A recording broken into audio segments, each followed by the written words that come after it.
우리가 이제 율법주의 예배에 대해서 우리가 살펴보고 있습니다. 지난주에는 이제 율법주의 예배에 있어서 어떤 영역을 살펴봤었냐면 율법주의에서는 예배가 하나의 절차로 전락해버린다라는 부분들을 우리가 살펴봤습니다. 그래서 예배가 그러니까 예배는 분명히 아까 말씀드린 것처럼 분명히 하나님을 만나는 겁니다. 그 핵심이, 예배의 핵심 자체가 하나님 만나는 것입니다. 우리 눈에 안 보여가지고 그게 문제가 되어지는데, 근데 안 보여도 아까 찬양 드릴 때 하나님이 그 찬양 예배 가운데 임재하셔서 우리를 이끌어 가시는 영역들을 여러분들 느끼실 수 있었을 겁니다. 이렇게 예배는 하나님과의 만남인데, 율법주의에서는 하나님의 만남이 아니라 예배는 하나의 절차로 전락해버려요. 그러다 보니까 하나님에 대한 열망과 사모함이 없습니다.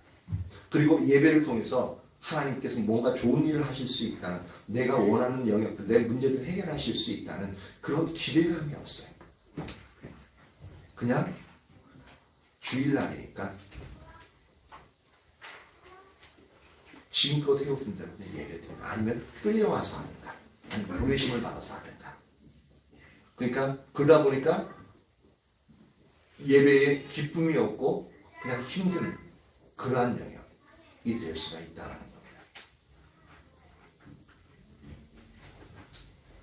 겁니다. 그것을 지난주에 살펴봤고요. 오늘은 어떠한 영역을 살펴볼 거냐면은 율법주의 예배에서는 절차에 대한 외부적인 복종에 강조점을 둔다는 겁니다. 다시 말씀드립니다. 율법주의 예배에서는 절차에 대한 외부적인 복종에 강조점을 둡니다. 그러면은 율법주의 예배에서는 그런데 그것을 중요시 여기는데, 절차를 중요시 여기는데, 그래서 그 절차를 반드시 지켜야 돼요. 그래서 우리 아들이 오늘 아침에도 물어봤는데, 아빠, 우리 교회 예배에서는 주기도 해? 안 하고 있지? 그러면 안 하는 게 맞아? 그러면서 그것은 해도 되고 안 해도 돼. 근데 너 왜 그걸 묻니? 그냥 궁금해서.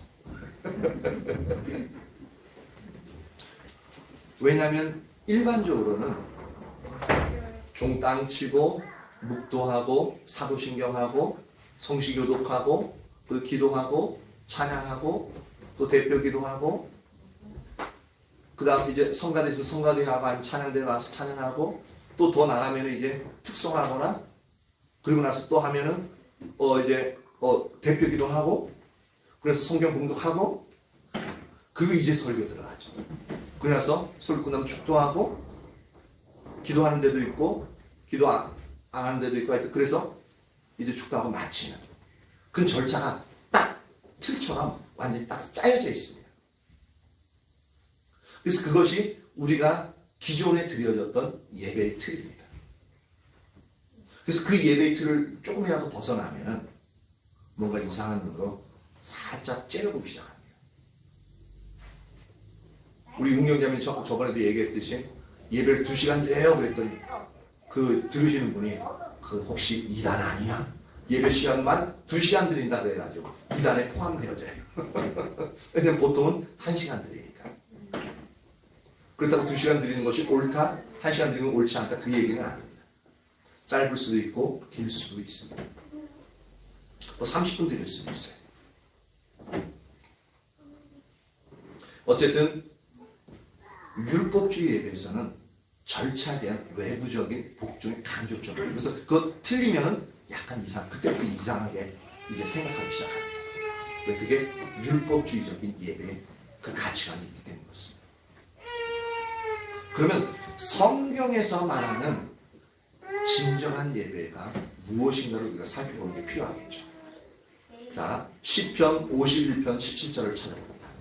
시편 51편 17절. 이 시편 51편은 다윗이 밧세바와 동치만 않아서, 즉 다윗이 그 부하 장수, 아주 충성스러운 우리아라는 장수의 아내를 이제 왕의 권세를 이용해서 이제 하룻밤 같이 자게끔 되어지죠.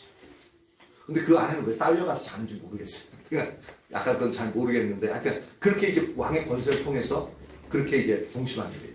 거기에 대해서 1년이 지난 시점에 뭐냐면 나단 선지자가 다윗을 이제 책망하는, 하나님의 이제 주신 말씀을 가지고 책망하고 나서, 그리고 나서 회개하면서 지은 시가 바로 이 시입니다. 거기서 17절을 이제 보는데 같이 한번 읽어봅니다. 자, 시작. 하나님께서 구하는 제사는 상한 심령이다. 하나님이여, 상하고 통회하는 마음을 주께서 멸시하지 아니하시리이다. 여기서 이제 성경에서 말하는 진정한 예배의 한 부분을 뭐라고 표현하고 있냐면 상한 심령의 예배다라고 말하고 있습니다. 하나님께서 찾으시는 예배가 바로 상한 심령이거든요. 그럼 이것을 여기만 말하고 있는 게 아니라 한 군데 더 찾아봅니다. 이사야서입니다. 이사야서 57장 15절 한번 봅니다. 이사야서 57장 15절.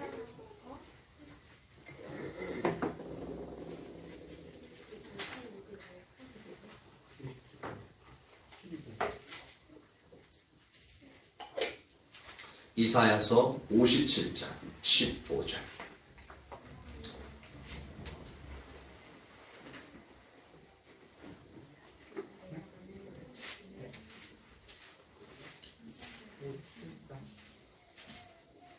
(57장 15절입니다)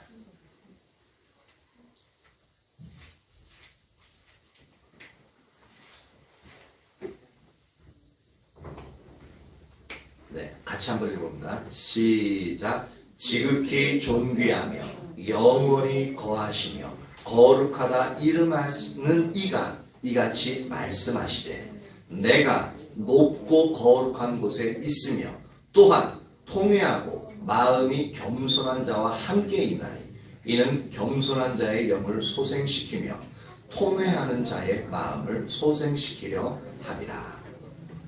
이 두 구절에서 이제 보여주고 있는 게 이제 성경에서 원하는 진정한 예배. 하나님, 아까 예배는 하나님을 만나는 거라고 했잖아요. 이 하나님을 만나는 게 핵심이기 때문에 이 하나님을 만나기 위해서 가장 좋은 방법 중에 하나가 뭐냐면 상한 심령의 예배다라는 겁니다. 그것을 15절에서는 이 상한 심령을 뭐라고 표현하고 있냐면은 통회하고 마음이 겸손한 자라는 표현을 씁니다. 통회하는 마음과 그리고 겸손한 마음을 가진 자를 이제 하나님이 이제 함께 있나니라는 표현을 써요. 하나님은 저 지극히 높고 거룩한 곳에 있을 뿐만 아니라 동시에 통회하고 마음이 겸손한 자와 함께 있다고 말하고 있습니다. 그래서 우리가 두세 사람 이상이 예수의 이름, 주의 이름을 모이는 것은 예수님 함께 하신다고 했잖아요. 근데 아무리 모여도 지금 요 조건, 마음이 겸손하고 그 다음 통회하는 이 마음의 자세를 가지고 있지 않으면 하나님이 함께 하시지 않는다고 얘기하고 있습니다. 왜냐하면 여기 분명히 보니까 통회하고 마음이 겸손한 자와 함께 있다고 얘기하고 있죠. 그래서 성경이 말하는 참된 예배의 하나의 이제 중요한 부분이 바로 상한 심령의 예배입니다. 그러면 이제 이것을 우리에게 이제 적용시킬 수도 있습니다. 과연 나는 오늘 예배 드리러 올 때 이 가난한 마음과, 그러니까 겸손한 마음과 이 통회하는 마음을 가지고 지금 예배 드리러 왔나라는 겁니다. 상한 마음을 가지고 예배 드리러 왔냐는 겁니다. 그럼 어떤 분들은 저는 그렇게 왔어요. 그렇게 할 수 있어요. 어떻게 해서 그렇게 왔습니까? 그러면 제가요 집에서 좀 안 좋은 일이 있어가지고 다투다 왔어요. 마음이 상했어요. 상처 입었어요. 그 상한 거 말고요. 그거는 그 상한 게 아니라 여기서 상한 마음, 이 겸손하고 통회하는 마음은 뭐냐면 그 정의부터 먼저 보도록 하겠습니다. 여기서 겸손한 마음이라는 이 표현은 다른 말로 마음이 가난하다라는 표현을 씁니다. 그리고 통회하다는 마음은 신약부 마태복음 5장에서 보면은 이제 이것을 애통하는 마음이다라는 표현을 씁니다. 그래서 마음이 가난하고 애통하는 것이 우리 신앙의 전반에서 아주 가장 중요한 자세입니다. 그래서 예수님은 산상수훈에서 하나님 나라의 백성의 가장 기본적인 자세들을 말씀하시면서 그 자세들을 가장 먼저 언급하셨는데 마태복음 5장 3절과 4절에서 찾을 수 있는 분은 찾아보고요. 제가 읽도록 하겠습니다. 마태복음 5장 3절과 4절입니다. 심령이 가난한 자는 복이 있나니 천국이 그들의 것이며 애통하는 자는 복이 있나니 그들이 위로를 얻을 것이며 팔복하면서 이 팔복에서 첫 번째, 두 번째가 첫 번째가 심령이 가난한 자, 두 번째가 애통하는 자라고 말하고 있습니다. 그러면은 여기서 우리가 참된 예배는 그렇게 마음이 가난하고 즉 마음이 가난하고 또한 심령이 애통하는 자가 자리에 있어야 진짜 하나님께 참된 예배를 드릴 수 있다가 그 조건이 된다고 했는데 그 마음이 가난한 게 뭐고 애통한 그리고 통회하는 이 부분이 무엇이냐를 개념을 알고 있는 부분이 필요하겠죠. 그래서 마음이 가난하다는 말은 내 속에 하나님 앞에 내놓을 수 있는 어떠한 선한 것도 없다는 것을 인식하는 거예요. 내 속에 하나님 앞에 내놓을 수 있는 어떠한 선한 것도 없다는 그 자체를 선명하게 인식하는 거예요. 우리는 다른 사람과 비교해가지고 나는 그래도 너보다 너보다 착해, 또 너보다 의로워 라고 말할 수 있어요. 그쵸? 다른 사람과 이렇게 비교해보면 상대적으로. 근데 항상 제가 말씀드린 그건 어차피 도토리 키재기예요. 도토리 키재기고 이거는 대상이 누구냐면 하나님 앞에 내놓을 수 있는 그러니까 내가 잘했죠 라고 내놓을 수 있는 어떠한 선한 것도 내 안에는 없다는 것을 인식해야 한다는 거예요. 이 얘기는 뭐냐면 전적으로 나는 타락한 존재다 라는 부분을 우리가 분명히 인식해야 될 필요성이 필요합니다. 근데 이거는 내가 아무리 그렇게 하려고 해도 잘 안 돼요. 왜냐하면 우리가 생각하는 그 어떤 하나님께 내놓을 수 어떤 선한 것도 없다고 인식하는 부분에서는 항상 이제 내 기준에서 생각하기 때문에 한계가 있어요. 이거는 전적으로 하나님이 선명하게 비춰주셔야만 100% 가능합니다. 근데 이제 그 부분이 없다 할지라도 일단은 이 마음의 자세를 갖고 있으면 다른 사람 비교해서 내가 우월하다는 그런 어떤 교만한 마음 그 자체는 이제 자제할 수 있게끔 되어지겠죠. 그래도 내가 너보다 낫다라는 그 영역을. 어쨌든 이게 역시 우리의 마음속에 비춰지면 어떻게 되냐면 그래요. 저는 내 속에 진짜 난 그래도 좀 나은 사람이라고 생각했었는데 내 안에 어떤 선한 것도 없네요. 오히려 내가 저 사람보다 낫다고 생각했는데 하나님 보니까 저 사람보다 나을 것이 하나도 없다는 것을 제가 깨닫게 되고 하나님 용서해 주세요. 그 부분에 대해서 잘못 생각하고 잘못 행동했던 그 영역에 대해서 철저하게 회개가 나오신다. 그럼 회개하고 그리고 이제 그 부분을 제가 그렇게 안 하겠습니다 하고 다시 결단하고 서면은 그 다음에 어떻게 되냐면 그래서 그 다음에 애통하는 마음이 필요합니다. 이 애통하는 마음은 뭐냐면 내가 이제 결단하고 그대로 이제 다른 사람을 비교하거나 다른 사람 앞에 교만한 높아진 마음을 가지지 않도록 이렇게 했는데 근데 실제적으로 그 마음을 결단하고 그렇게 회개까지 됐는데 그 사람을 만났어. 내가 그 사람을 용납할 수 있을 것 같았는데 그 사람을 또 보니까 내 속에서 막 올라와. 원하지 않는데도 그냥 갑자기 올라와. 그래서 결국은 비교하게 되고 비판하게 되어지고 막 네가 뭔데? 막 그러면서 막 그런 마음들이 올라와. 그러면 어떻게 되어집니까? 그러니까 우리 안에는 기본적으로 하나님의 말씀대로 살아갈 수 있는 능력이 없다는 것을 지킵니다. 근데 우리는 하나님 말씀대로 살아가야 되는 것을 알죠. 그러니까 가난한 마음을 갖고 있거든요. 그래서 하나님, 내가 진짜 내 안에 선한 것이 없어요 라고 하는데 하나님 말씀대로 살아가고 싶은데 내 안에 하나님 말씀대로 살아갈 능력이 없는 것을 보고서 이제부터는 진짜 간절해집니다. 이 애통한다는 게 그냥 이제 내가 잘못해서 우는 그런 영역의 의미가 아니라 하나님, 진짜 주님 말씀대로 살고 싶은데 내 안에 그런 힘이 없어요. 주님 도와주세요. 주님의 은혜가 내게 너무나도 필요합니다. 그래서 간절하게 주의 말씀대로 살아갈 수 있도록 그 은혜를 구하는, 그게 바로 애통하는 심.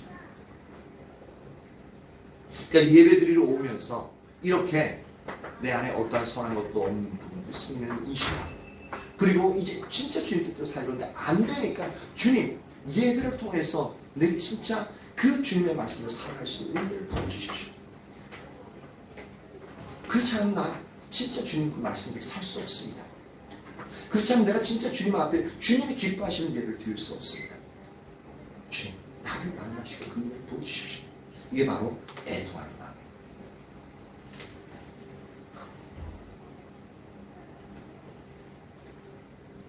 하나님은 그러한 사람들을 아주 귀하게 여기시는데, 요걸 한번 찾아봅니다.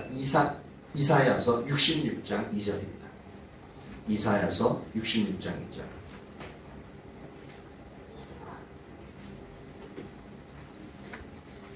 이사야서 66장 2절.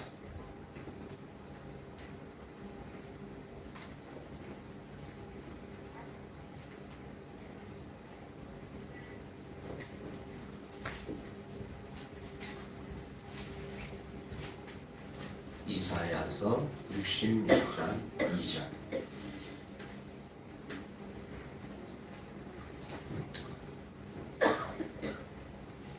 같이 한번 읽어볼까요? 66장.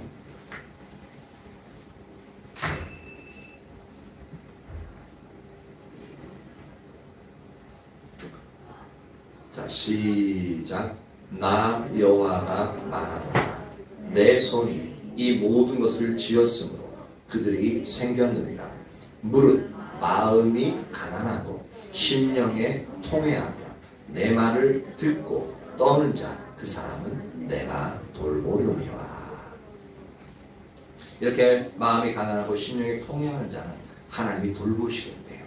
돌보신다는 그 자체가 뭐냐면 원어적인 의미가 내가 면밀하게 깊은 관심을 가지고 그 사람을 주목해 보겠다는 겁니다. 그러니까 그 사람의 삶 속에 내가 이제 이런 마음을 가지고 주님 앞에 나오면은 내가 항상 하나님의 눈길이 그 사람에게 향하겠다는 거예요. 그래서 그 사람에 있어 이제 잘못된 부분들을 더 그러니까 하나님 뜻대로 이끌어 가시겠다는 그런 의미가 포함되어져 있는 거죠.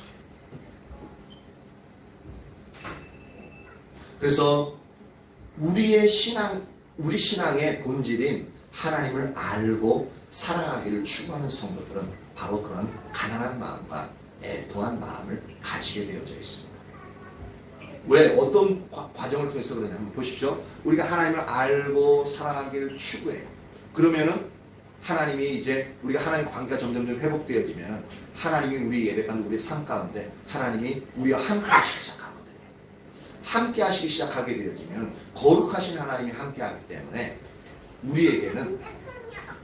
우리는 거룩하지 못한 영역들이 우리에게 있잖아요. 그런 부분들이 거룩하신 하나님이 우리가 가까이 가면 우리 삶 속에서 죄악들이 점점점 선명하게, 이전엔 죄라고 생각하지 않았던 그 모든 부분들이 선명하게 비춰지기 시작합니다.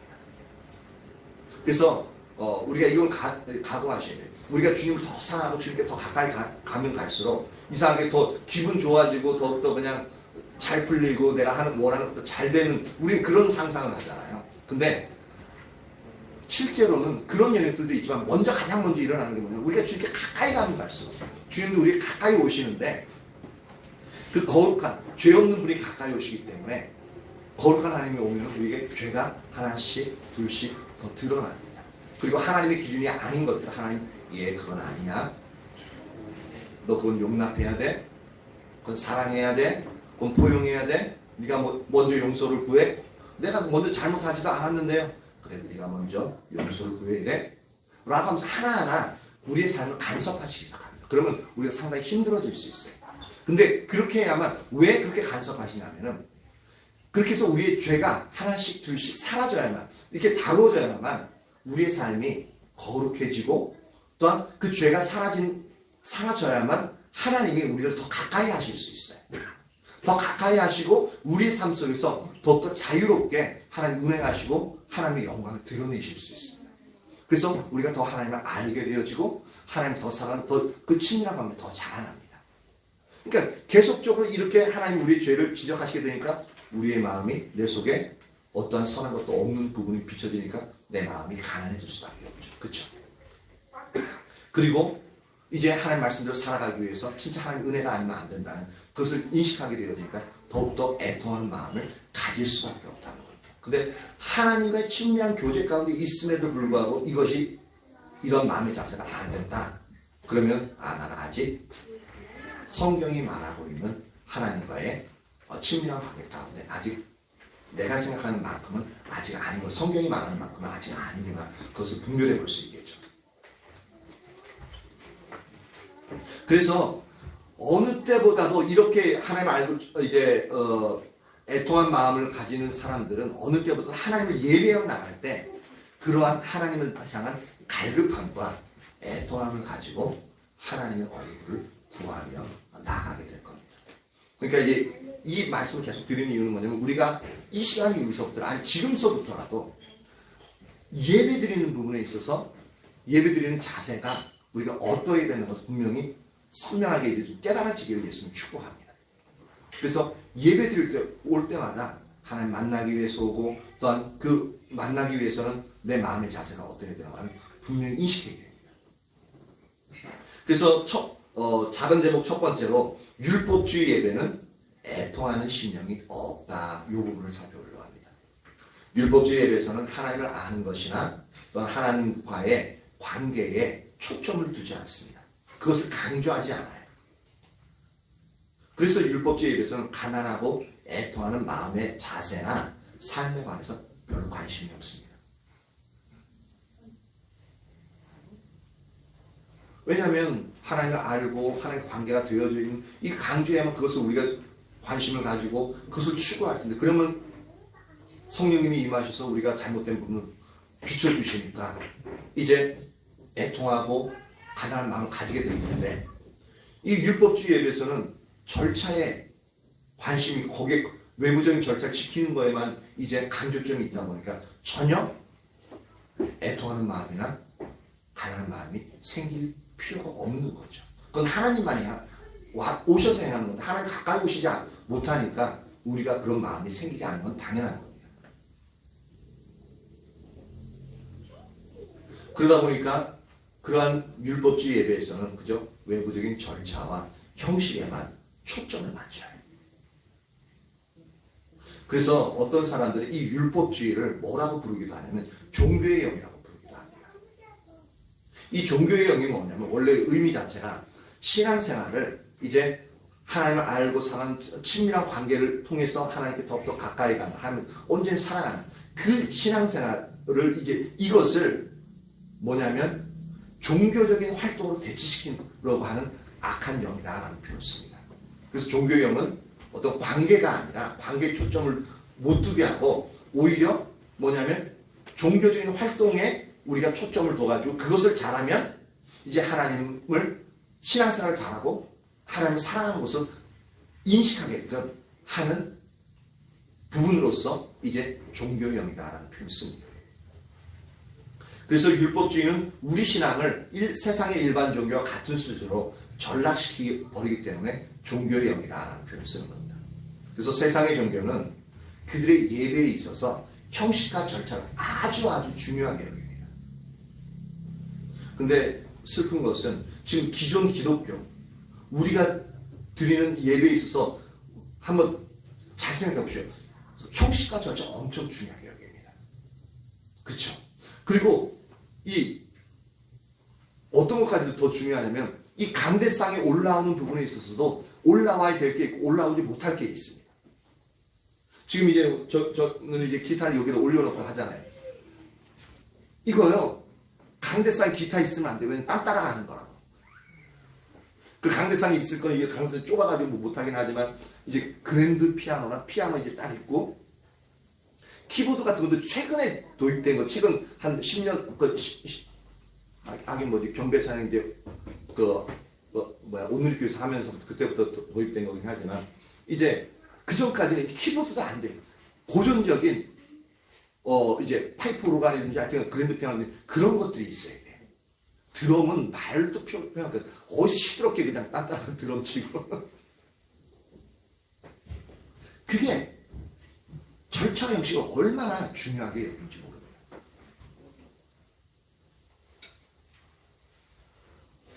그래서 형식과 절차가 그들의 예배의 모든 것이라고 해도 과언이 아닐 정도로 절차와 형식을 상당히 중요하게 여깁니다.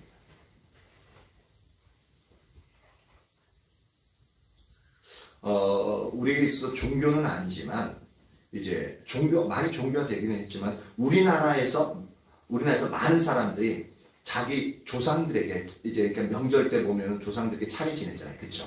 그 부분을 한번 생각해 보시죠. 그러면 이제 좀 더 잘 이해가 될 수 있습니다. 거기에서는 순서가 상당히 중요합니다. 특히 이제 차례상, 이제 음식을 이제 차리는데 거기에는 어떤 음식이 어떤 자리에 놓이는가가 참 중요하죠. 여러분들 제사상에 뭐 어떻게 그 음식 놓는 순서 기억하고 계신 분이 있습니까? 젊은 세대는 잘 모르죠. 뭐 모태신앙이니까 모태신앙은 전혀 모를 거고 저는 이제 아버지를 따라서 제사 드리는데 이제 많이 이제 큰 집에 따라가 봤지만 관심이 없으니까 순서가 어떻고 뭐지 그거 잘 몰라요. 근데 이제 설교 준비하면서 이 부분 도대체 어떤 부분이지 하고 한번 찾아봤어요. 찾아봤는데 이 위패가 있잖아요. 이름 조상님, 할아버지나 할머니 이름 쓴 이제 위패가 있잖아요. 조상님들의 위패가 있고 동가서를 어떻게 정하냐면 이 위패의 오른쪽을 동쪽으로 칩니다. 그리고 위패의 왼쪽을 서쪽이라고 표현합니다. 그래서 거기에는 이런 이제 법칙이 있는데 뭐냐면 조율이시라는 법칙이 있어요. 조는 뭐냐면 밤을 뜻합니다. 아니 대추를 뜻하고요. 그 다음에 율은 밤을 뜻합니다. 그리고 이는 뭐냐면 이화의 월백하고 하되 이는 배를 뜻해요. 그리고 시는 이제 연시, 홍시 그 할 때 시는 감을 뜻합니다. 그래서 조율이시. 그래서 과일을 놓을 때 요 순서대로 놔야 됩니다.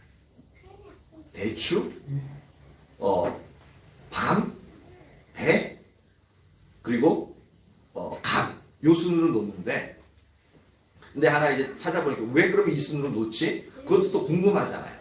그걸 찾아보니까 이 대추, 먼저 대추를 놓는데 이 대추는 씨가 하나잖아요. 그쵸? 그 씨가 하나이기 때문에 그 나라의 왕을 상징한대요. 그리고 율, 이게 밤. 그러니까 밤은 보통 이제 밤 한 송이 안에 밤이 세 톨이 들어있어요. 세 톨이 있는데 그것을 삼정승으로 했는데 영의정, 좌의정, 우의정을 이제 상징한대요. 그리고 배는 씨가 6개 있습니다. 6개인데 그 6개는 뭘 상징하냐면은 육조 판서. 즉 이제 뭐 공조, 형조, 이조 하여튼 다 외우지 못하겠는데 하여튼 예조 뭐 이렇게 해가지고 6개의 판석, 육판 대감을 의미합니다. 그러면은 그리고 나서 마지막으로 씨, 감의 씨앗은 저도 안 세봐서 모르는데 8개래요. 8개인데 그것은 뭘 뜻하냐면은 우리 조선 팔도를 의미한대요. 이게 근거 있는 건지 없는 건지 모르겠지만 일단은 그렇게 이제 얘기를 하더라고요. 상당히 재밌죠. 그래서 조율이실 순서대로 그 과일을 이렇게 놓고, 여러분 홍동백서라는 얘기 많이 들어보셨죠? 이거는 뭐 잘 몰라도 홍동백서 많이 들어보셨을 거예요. 조율이시가 끝난 다음에 그 다음에 빨간 과일은 홍동 동쪽에, 그리고 하얀 과일은 이제 서쪽에 놓는, 그렇게 이제 과일들이 배치가 된대요. 그리고 어동육서라는 말도 들어보셨나요? 어동, 즉 이제 고기어자, 생선은 뭐야? 동쪽에. 그리고 그러니까 소고기나 그런 것들은 서쪽에 놓는데, 거기서도 또 동두섬이, 그러니까 이 두는 머리도 자, 그러니까 생선을 놓을 때 머리가 동쪽을 향하도록 해야 돼요. 그 꼬리는 서쪽으로 향하는. 그래서 이런 순서들, 그리고 또 이제 밥하고 국도 놓잖아요. 뭐 이제 제사 차례 이제 그거 알려주는 건데, 밥을 놓을 때도 우리는 보통 밥은 왼쪽에, 국은 오른쪽에 놓잖아요. 근데 죽은 사람이 돼서 구분을 하기 위해서 그 반대로 놓는다고. 그러니까 국을 오른쪽에, 밥을 앉지? 헷갈린다. 국을 왼쪽에, 밥을 오른쪽에 놓는. 그러니까 우리가 평상시에 먹는 거하고는 반대쪽으로 놓는다. 그렇게 얘기를 하더라고요. 그래서 이렇게 만약에 이런 순서가 달라지거나 그러면요, 엄청 혼나요. 이처럼 조상에게 제사를 드리는 이 부분에 있어서 순서, 어느 음식이 어떻게 해지는가 참 중요하게 여겨요. 그래서 세상의 종교에서는 이제 그들의 예배에서 그들의 신을 만난다는 개념이 없습니다. 우리가 제사 드리면서도 우리 조상들을 만난다라는 그 개념이 실제로 없어요. 왜냐하면 만약 조상 만날 개념이 있다면은 우리 할아버지 할머니 오셔서, 아니면 우리 엄마 아빠 와가지고 그동안 어떻게 지냈어? 잘 지내고 있어? 춥지는 않아? 뭐하고 지내? 그러면서 그러면 이제 물어볼 수 있는데 대답하고 그러려면 이제 어떤 영적으로 이제 교감이 되어져야 되는데 실제로 그렇게 안 하거든요. 근데 제사 드리면서 우리가 하는 부분 중에 하나는 뭐냐면, 이 음식 잘 드시고 이제 자손들 잘 굽어 살펴서 애군을 쫓아내고, 그리고 자손들 잘 되도록 하기 위해서 잘 복달라고. 이거 음식상 차례상 안 차리면은 조상이 해꾸지할 수 있고, 그 귀신이 와서 해꾸지할 수 있다. 그래서 그렇게 하는 거예요. 영혼을 달래기 위해서. 그 세상 종교에서도 예배를 이렇게 형식과 절차에 따라서 드리지만, 하나님과의, 그러니까 그 신과의 만나서 그 신의 뜻이 뭔지, 어떻게 하면 그 신을 더욱더 기쁘게 하고 그 신을 더욱더 알아가면서 그 신과 더욱더 밀접하게 관계를 가지면서 그렇게 삶을 살아갈 수 있을 것이다. 그런 개념을 가지고 예배를 드리지는 않습니다. 단지 이건 있어요. 그 신을 통해서 내가 예배를 드리고 정성을 다함으로 말미암아 내게 복달라는 겁니다. 내가 원하는 거 당신이 이루어져야 돼. 그러니까 내가 정성을 다하는 거예요. 그래서 정성을 다했는데도 내가 원하는 거 안 이루어지면 어떻게? 욕하죠. 에이, 신은 없어. 근데 이러한 사고방식이 기독교 내에도 동일하게 얼마나 강하게 뿌리내려 있죠. 그러니까 그만큼 기독교도 율법주의화 되어져가지고 그렇게 됩니다. 하나님과 만남의 관계가 전혀 인식 자체가 안 되게 되는 것입니다. 그러다 보니까 당연히 그 신을 알기 위한 가난하고 애통하는 마음도 찾아볼 수 없죠. 그래서 율법주의 예배는 만군의 여호와 하나님께 드리는 예배를 이방 종교의 예배와 같은 하나의 의식으로 전락시키는 엄청 무서운 거죠. 그래서 살펴봤던 것이 율법주의 예배는 애통하는 심령이 없다는 겁니다. 두 번째, 이 율법주의 예배가 드려지게끔 되어지면은 그것이 뭐냐면 두 번째 살펴본 것은 개와 돼지를 드리는 예배로서 전락할 수 있다는 것을 우리가 알아야 됩니다. 이게 어떤 말이냐면은 이사야서 66장 찾아봅니다.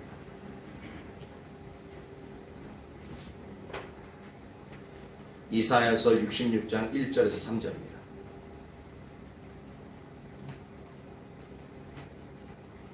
성경은 하나님을 찾는 간절한 사모함이나 하나님을 알기 위한 가난하고 애통하는 마음과 삶이 없는 그저 외부적인 절차에 초점을 맞춘 예배를 아주 강력하게 비난합니다. 그것을 이제 잘 보여준 것이 이사야서 66장 1절에서 3절인데요.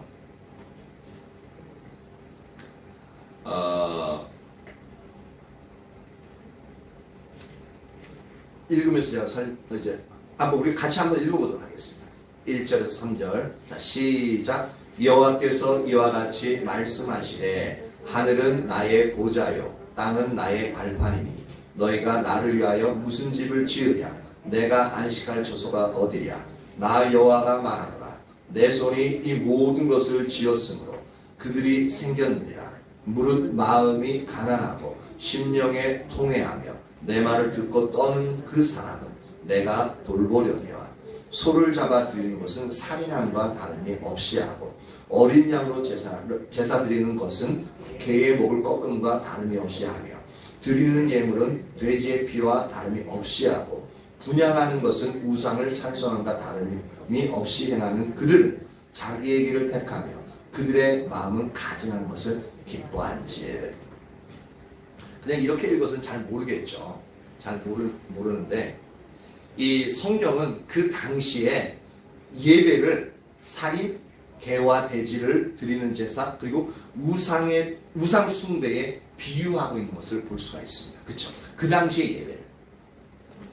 그 하나하나의 표현은 이스라엘 백성들에게는 도대체 상상할 수 없는 영역으로서 지금 이사야 선지자가 선포하고 있는 이 1절과 2절을 보면 우리가 알 수 있듯이 이 하나님은 하나님에 대한 가난한 마음이나 마음이 가난하고 그 심령이 통해하고 이처럼 가난한 마음이나 애통함 없이 그저 외부적인 절차나 순서에 초점을 맞춘 예배를 바로 이렇게 부르고 있는 겁니다. 그래서 이 어느 한 주석가는 이 구절에서 1절 3절에 대해서 이제 주석을 달고 있는데 어떻게 그분이 어떻게 얘기하냐면 이렇게 얘기합니다. 유대인에게 있어서 계란, 추잡함이나 경멸함을 상징한다라고 말하고 있습니다. 왜냐하면 개는 이제 부정한 동물이거든요. 근데 추잡함이나 경멸스러움을 상징한대요. 그것을 잘 보여주는 구절이 뭐냐면 신명기 23장 18절에는 이렇게 얘기합니다. 창기가 번 돈과 개 같은 자의 소득은 어떤 서운하는 일로든지 내 하나님 여호와의 전에 가져오지 말라. 이 둘은 다 네 하나님 여호와께 가증한 것이냐. 이게 창기, 그러니까 오늘날 말하면 창녀죠. 창기가 번 돈과 개 같은 자의 소득은 뭐냐면 하나님 경멸이 여긴다라고 말하고 있습니다. 그럼 여기서 창기가 여기서 본 것은 그냥 이제 우리가 일반적으로 아는 그런 몸을 파는 여인들 이제 그런 부분도 포함되어지는데 여기서 본문에서 의미하는 바, 더 정확하게 의미하는 바는 뭐냐면 이방 신들을 섬기는 그 회당에는 이제 풍요의 신이나 이제 다산의 신을 의미하기 때문에 그것은 항상 여자 이제 신녀들이라고 해야 되나 그런 여인들이 항상 있었어요. 그래가지고 제사를 드리러 오는 남성들과 이제 제사를 드리면 거기서 성적인 이제 부분을 이제 그렇게 성관계를 갖게끔 되어져요. 그렇게 해서 그들에 있어서 풍요를 얻게끔 하는 그러한 부분으로서 이해를 하고 있습니다. 근데 이런 부분이 이스라엘 가운데서 또 있다는 거예요. 그런 부분이 그러면 이제 보상을 받거든요. 그러면 그 창기가 가져오는 물질을 하나님으로 가져나가는 거예요. 그리고 여기서 개를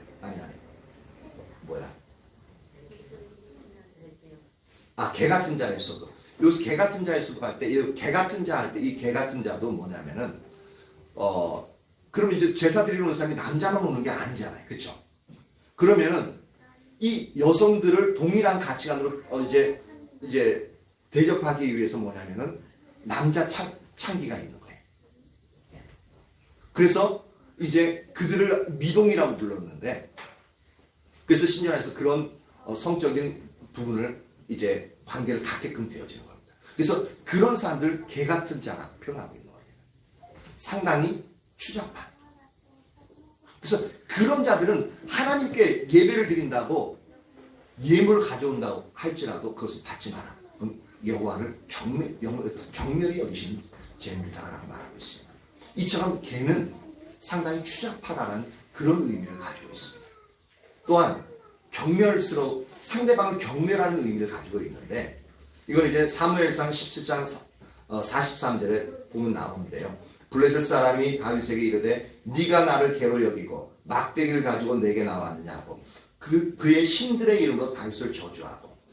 이게 골리앗이 그 블레셋 장수였잖아요. 근데 다윗이 조그만 녀석이 양칠 때 그 지팡이 들고 물맷돌이랑 그렇게만 들고 자기랑 싸우러 나와요. 그러니까 자기는 온갖 투구에다 쓰고 막 이제 갑옷도 입고 이따만한 검을 가지고 딱 나왔는데, 조그만 녀석이 머리에 피도 안 맞는 녀석이 나와가지고 막대기 하나 들고 나왔어요. 그러니까 이 골리앗이 보고 확 열이 뻗쳤어요. 네가 나를 개로 여기냐고. 그러니까 개처럼 하찮게 여기냐고. 경멸하는 의미죠. 그러니까 얼마나 이게 화가 났으면 자기 신들의 이름으로 다윗을 저주하고 있습니다. 상당히 열받은 거예요. 이처럼 개는 추잡함이나 경멸함을 상징하는데, 근데 이 주석가가 하는 말이 그 개의 목을 꺾어 죽여서 희생제물로 바치는 일은 지극히 혐오스러운 일을 나타낸다라고 말하고 있습니다. 그렇겠죠. 그러면서 또한 돼지를 죽여 제물로 바치는 일 역시 이방 제사에서는 행해졌던 혐오스러운 것이었다. 그러니까 이방의 제사에서는 돼지를 제물로 드리기도 한다는 거죠. 근데 이스라엘의 제사에서는 절대로 돼지는 제물로 못 드립니다. 이사야서 65장 4절에 보면 이렇게 말하고 있습니다. 그들이 무덤 사이에 앉으며 은밀한 처소에서 밤을 지내며 돼지고기를 먹으며 가증한 것들의 국을 그릇에 담으면서 라고 표현하고 있습니다. 여기 이제 신접한 자들은 어떻게 하냐면, 요새 무당들이 그런 부분 많이 하는데, 이제 신내림 받기 위해서 어떻게 하냐면 한밤중에 보름달 뜰 때 어떻게 해요? 무덤으로 갑니다. 그리고 거기서 이제 기도하든지 이제 접신을 하기 위해서 무덤 사이에 있어요. 밤을 지새는데 몇 날이고 며칠이든지. 그럼 실제 귀신이 와서 접신이 되어집니다. 이제 그런 부분들 때문에 여기서 말하는 건 이제 그들이 무덤 사이에 앉으면 요 부분이 바로 신과 접신하기 위해서 그렇게 하는 겁니다. 앉으면 은밀한 처소에 밤을 지는. 그러니까 그 신이 와가지고 자기 만나기 위해서 은밀한 처소, 다른 사람이 알지 못하는 그 자리에 가가지고 딱 계속 밤새도록 머물러 있는 겁니다. 그러면서 돼지고기를 먹는데요. 즉 그 우상에 바치는 재물을 이제 먹는 거죠. 그러면서 가증한 것들의 국을 그릇에 담는다. 지금 뭐냐면 이제 가증한 것들이라는 것은 성경에서 금지되어진 동물들이 있잖아요. 그런 것들, 금지된 것이나 부정케 하는 고깃덩어리를 많은 이 국을 그래서 담으면서 이제 우상을 이제 숭배하는 부분들을 볼 수가 있습니다. 바로 이것이 이방 제사에서 행해졌던 부분들이 바로 돼지를 드리는 영역이었는데, 그런데 이 본절은 즉 이사야서 66장 1절 3절은 율법이 허용하고 있는, 그러니까 개나 소를 실제로는 드리지 않았잖아요. 그렇죠? 않고 소나 어린 양이나 예물을 이제 예물의 제사를 드리는데, 이것을 이방의 제사인 양 부정적으로 묘사하고 있다. 왜 그럴까? 2절을 고려하면, 2절을 살펴보면 이 난제는 쉽게 풀린다. 즉 하나님이 원하시는 제사는 제사의 바른 정신을 깨닫고 그 정신에 입각해 드리는 제사인데, 그 제사란 가난한 마음으로 드리는 제사이다. 바로 이같이 내면적인 자세를 무시한 채 그냥 동물만 잡아드리는 제사는 이방의 제사와 다를 바 없다는 것이 본절의 요지다라고 이렇게 이야기하고 있습니다. 이것을 성경을 보면서 좀 더 쉽게 설명하면 이렇습니다. 그러니까 우리가 예배 드릴 때 아까 가난한 마음과 애통하는 마음, 통회하는 심령 가지고 와야 된다고 말씀드렸잖아요. 그래서 마음의 중심 우리가 예배 드릴 때 뭐냐면 2절에 보니까 무릇 마음이 가난하고 내 속에 어떤 선함도 없어서 애통하고 돌이키고 그리고 심령이 통해하며 그렇게 하나님 뜻대로 살기 위해서 하나님 은혜를 부어주십시오. 그렇게 통해하는 마음을 가지고 오되 그러면서 내 말을 듣고 떠는 자 그리고 하나님의 뜻을 알아야 그 말씀으로 살아갈 거 아니에요. 그러니까 하나님의 말씀을 듣되 떠는 자 즉 하나님을 경외함으로 하나님이 말씀하시면 내가 순종하겠다는 그 자세를 가지고 하나님 앞에 나오는 겁니다. 이러한 자세를 가지고 나오는 그 사람은 내가 돌보려니와 라고 말하고 있습니다. 제가 아까 이게 뭐라고 했습니까? 하나님이 관심을 가지고 주목해 보겠다는 얘기죠. 즉 그 사람의 삶 가운데 하나님 개입하시겠다. 그런데 여기 3절부터는 뭐냐면 이러한 마음의 자세가 없는 자를 말하고 있습니다. 그래서 이런 마음의 자세가 없는 자들은 이제 그들이 어떤 자세를 갖고 있냐면 그 3절 끝부분 보십시오. 3절 끝부분 보면 그들은 자기의 길을 택하며 그들의 마음은 가증한 것을 기뻐한지이라고 말하고 있습니다. 자기의 길을 택한다. 이거는 아까 가난한 마음과 반대되어지는 겁니다. 가난한 마음은 어떤 겁니까? 내 안에 하나님 앞에 내세울 수 있는 어떤 선한 것도 없는 것을 깨닫는 거라고 그랬잖아요. 근데 그것이 아니라 그 마음 속에 내가 항상 자기의 길을 택해. 즉 내 목적, 내 삶의 방식을 택하는 겁니다. 그리고 그러니까 그것을 택하니까 애통하는 마음과 가난한 마음이 있을 수가 없죠. 왜냐하면 나만이 내 마음속에 가득 있는 거예요. 내 삶의 기준만, 내 삶의 목적만이 내 속에 가득 있는 겁니다. 그 마음을 가지고 그들의 마음은 가증한 것을 기뻐한다고 했는데 아까 전에 마음이 가난하고 심령에 통해한다라는 표현을 썼는데 이 통해하는 마음이 없으면 마음에 가증한 것들을 기뻐하게끔 되어 있습니다. 마음에 가증한 것을 기뻐한다는 건 뭐냐면 반드시 나쁜 것만을 얘기하는 게 아니라 하나님이 없는 다른 것들, 하나님 말씀하시지 않는 것들을 내가 추구하는 것을 말하고 있어요. 하나님 안, 예수 그리스도 안에서 기쁨을 추구하는 것도 아니고 쾌락을 추구하는 것도 아니고 일단 세상의 기쁨과 세상에서 즐거움과 쾌락 이제 그것만을 추구해 나가는 거예요.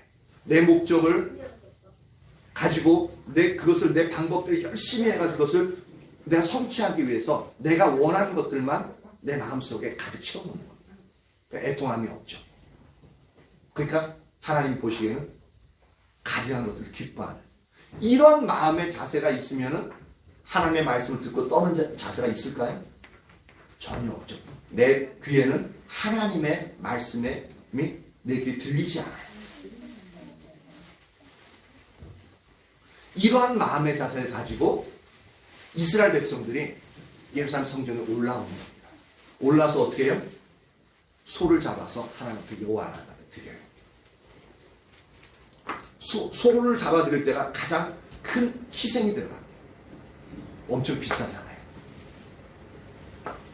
엄청난 정성이 들어갑니다. 근데 하나님 보시기에 어떻게 해요? 사람을 죽여서 그 당시에 제사법 중에 하나가 뭐냐면 이방인들 제사법 중에 하나가 가장 그 신을 이제 섬기는 부분 중에 하나가 뭐냐면 자기의 자녀를 잡아가지고 불 가운데로 통과하게 그게 불태워 죽이고 그게 가장 최고의 제사 중에 하나예요. 그러니까 소를 잡아서 최고의 제사를 드릴 때 하나님은 이 마음의 자세 애통하고 가난하고 통해하는 심령이 있고 하나님 말씀 듣고 떠는 자세가 없이 자기 길을 택하기를 선택하고 또한 그 마음을 가져가서 기뻐하는 이 사람이 드리는 제사는 엄청난 정성이 들어간다 할지라도 희생이 들어간다 할지라도 그것은 살인하는 것과 동일하게 하나님이 인식하신다. 이게 정성을 다하면 다할수록 최고의 정성을 다하면서 하나님을 더욱더 진노케 하는 요소가 되는 거죠.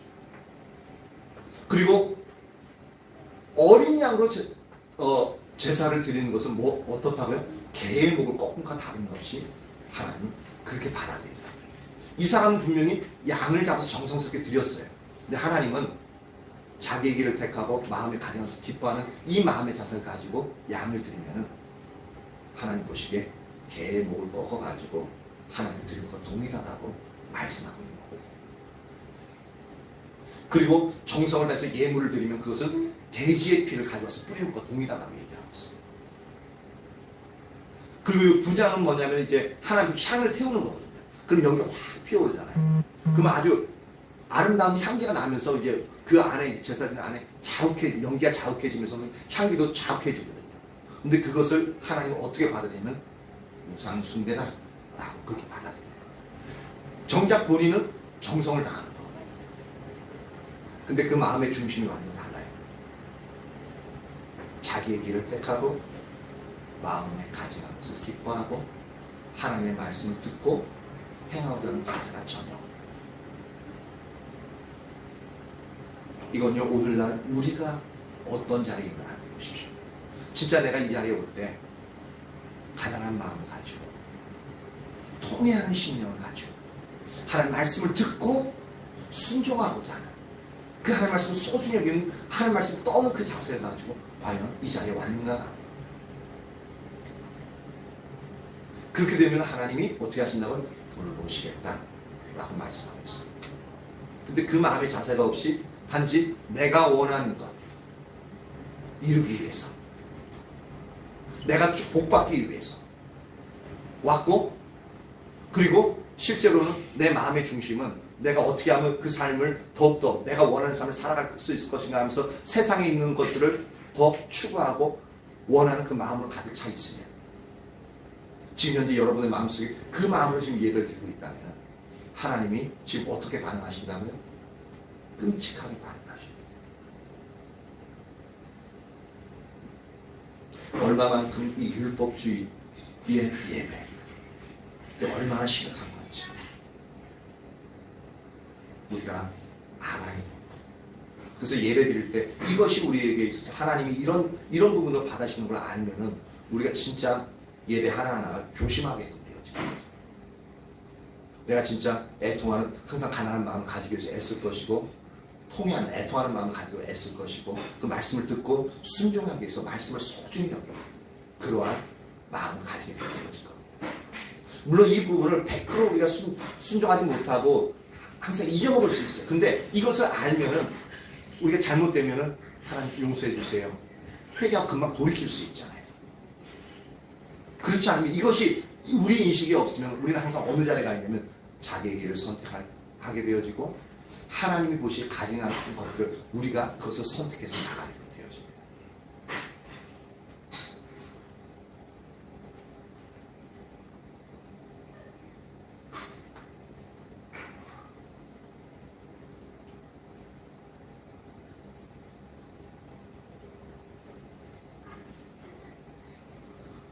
성경에 보면은 예수님과 초대교회 시대 때도, 초대교회 시대 때 유대인들의 예배가 바로 이런 예배를 드리고 있었어요. 그러니까 바리새인들이 종교 시대의 예배에 대해서 얼마나 예수님이 분노하시는지 몰라요.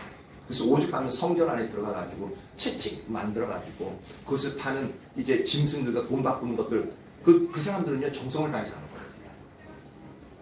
근데 그거 다 쫓아내요. 그 상들 다 엎어버려요. 왜냐하면 이미 이런 마음 없이 형식적으로 자기들의 것만을 추구하기 위해서 드리고 있는, 그들은 몰라요. 근데 예수님 그걸 보이시잖아요. 그러니까 너무너무 화가 나가지고, 그렇게 하면 멸망하는 길인데 하나님의 백성이, 하나님의 자녀들이 멸망하게 부어서는 안 되잖아요. 그러니까 그것을 속이는 게 사단이 속이는데, 율법주의적인 사고방식 가치관을 가지고 속이는데, 그러니까 너무너무 화가 날 수밖에 없는 거예요. 그러니까 왜 가끔 가다가 이제 여목사님 설교하다 보면 어떤 분들이 그러더라고요. 왜 저 양반은 저렇게 설교하면 그냥 조용조용히 얘기해도 되는데 왜 이렇게 그냥 소리 팍팍 찔러가면서 화내면서 그러냐고. 어휴, 내가 왜 저런 거 들어야 되냐. 그래서 딱 끈다. 그런 분들도 있어요. 근데 왜 그분이 그렇게 할 수밖에 없는가? 이게 예수님의 마음같이 그것이 막 속에서 끌어오르는 거예요. 그러니까 자기가 주체를 못하는 거예요. 화내고 싶어서가 아니라 속에서 하나님을 향한 그 열망과 열정이 끌어오르다 보니까 주체를 못하는 거예요.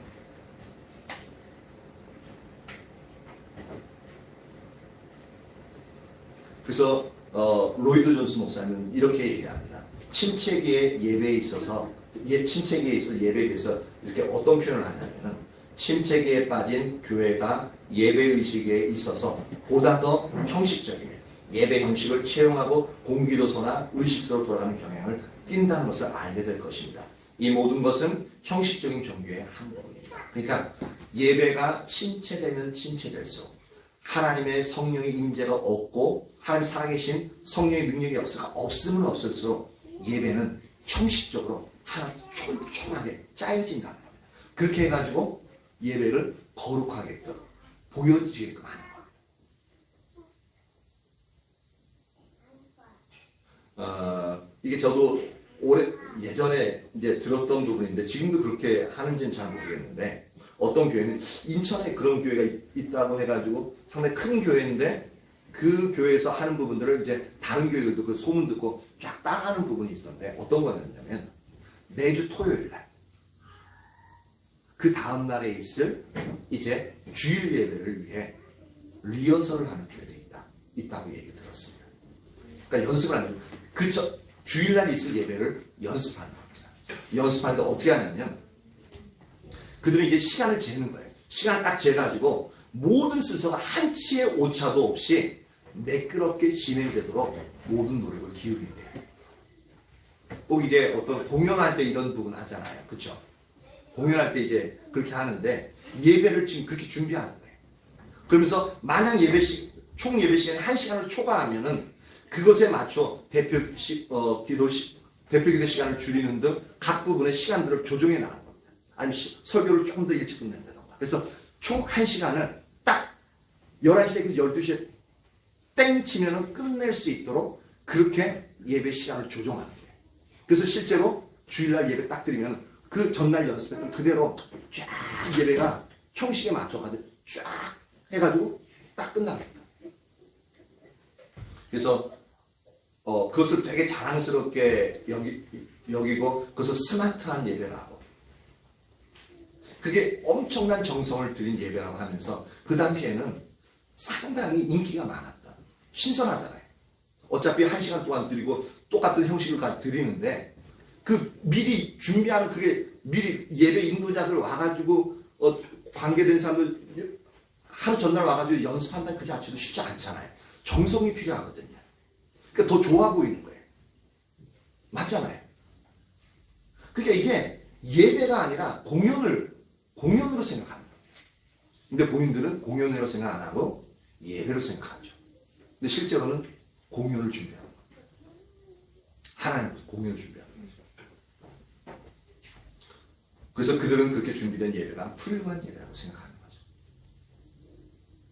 그러나 그것은 형식적인 종교의 한 부분에 불과하다는 겁니다. 이러면은 생명력이 없어요. 아까 얘기했죠. 이사야서 66장 1절 3절. 지금 거기에 비춰보면은 이러한 예배들 하나님이 그러니까 우리가 알지 못하게 우리가 정성을 다하면 다할수록 형식적으로 정성을 다하면 다할수록 하나님은 너무너무 분노하시고 너무너무 아파하시는 그러한 예배를 우리가 드릴 수 있다는 거예요. 그래서 무엇이 중요하다고요? 예배를 나올 때 가난한 마음 그리고 애통하는 심령 하나님의 말씀을 듣고 떠는 그 자세 이 세 가지의 마음의 자세를 가지고 나오면 하나님은 내가 그들을 돌보려니와 라고 약속하고 있어요. 그러면 우리가 드리는 기도나 모든 예배를 하나님 받으시겠죠. 근데 이런 마음의 자세가 없으면 우리는 어느 쪽으로 변하게 되어져 있냐면 나의 길, 자기의 길을 선택하고 또한 내 마음에 그 마음에 기뻐하는 가지한 것들을 기뻐하게끔 되는 그 자리에 가게끔 되어진다.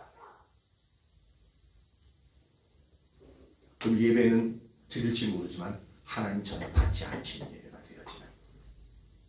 그러니까 하나님과 관계는 가질 수 없고 우리의 신앙은 하나님과 관계에서 자라날 수 있는데 전혀 우리의 믿음은 자라나지 않는 거죠. 신앙의 모양만 있을 뿐입니다. 신앙의 능력은 전혀 그 상태에서 나오지 않아요.